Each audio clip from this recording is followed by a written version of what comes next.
Hey there, how are you? Thanks for tuning in. Hope you're doing alright. Let's go have a look at the Museum of Anthropological and Contemporary Art in Guayaquil. It's located on the northern end of the Malecon 2000, and it's impossible to miss. It's a huge modern facility, and considering what's inside, it's no surprise it was built with a number of different features that make it earthquake resistant. This museum is home to one of the largest archives of pre-contact artifacts in the country.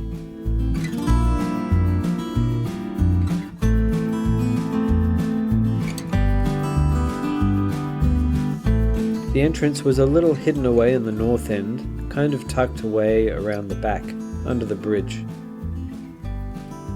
When I was here in 2025, the entrance to the museum was free. Once you get inside, you'll immediately breathe a sigh of relief as the air conditioning cools and welcomes you in from the brutal humidity. As you walk inside the museum, the rooms containing both the contemporary art and the historical artifacts are all on your right. The first rooms are where you'll find the modern art. Just like any other museum, they'll have expositions featuring different artists throughout the year.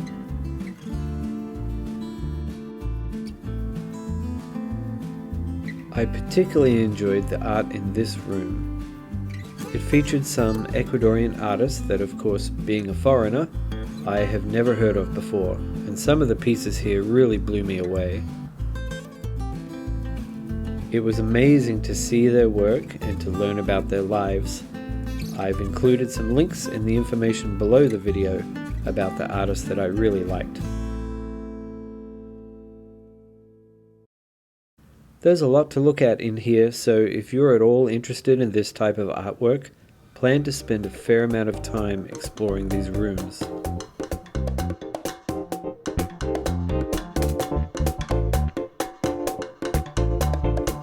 Now let's head into the anthropological section. This collection was really something special, and it left a lasting impact on me personally.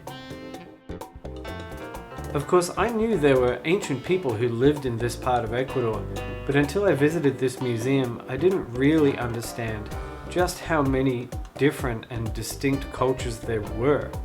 There were people here as far back as 5,000 years ago building civilizations. I mean right here in Guayaquil, or Salinas, Santa Elena, Olon, Machalilla, and before them there's evidence of people who lived in small fishing communities as far back as 10,000 years ago. First of all, let's talk about this shell, the spondylus, or the thorny oyster. This shell was used for jewelry, rituals, and trade for thousands of years. In fact, for these early cultures, this shell was spiritual and sacred. It was a representation of fertility, and it was also used in shrines or buried alongside the dead.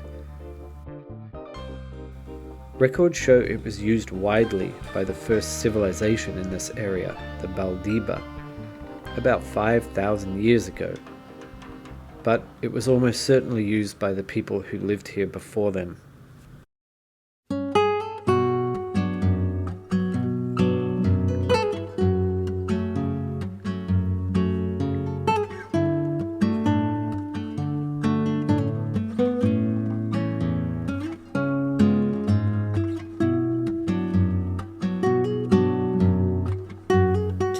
Thousand years ago, long before pottery was invented, the Las Vegas culture lived along this same stretch of Pacific coast. In fact, right near where I currently live in Salinas and Santa Elena.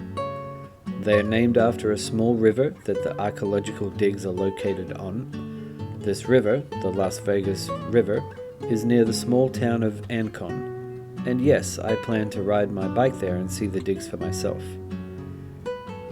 These early people were hunter-gatherers, but also among the first in the Americas to experiment with domesticating plants, including squash, beans, and cotton. Corn would come later. This culture disappeared about 6,000 years ago. After that, for nearly 1,000 years, the area they had lived in was empty of people.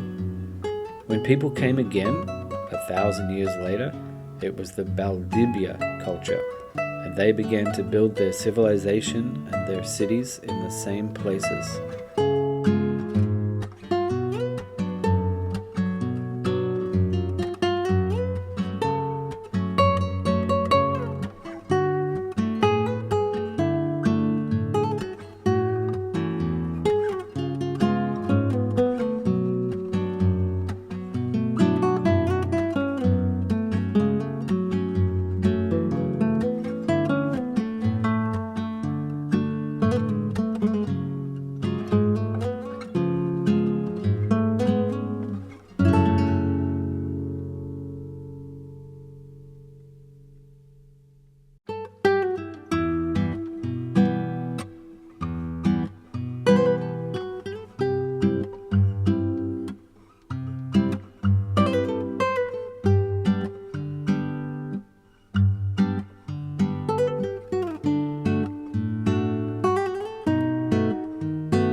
I spent about 2 hours in this part of the museum, and I learned a lot about at least 6 different cultures and civilizations, almost none of which I'd heard of before.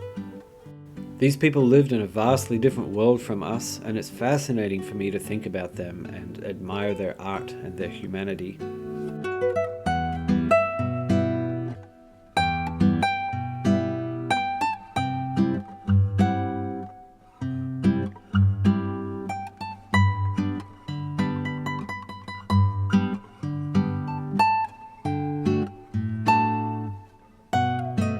We are incredibly lucky to have as many artifacts as we do to tell their story, and I highly recommend you give this museum a visit. It's absolutely worth your time.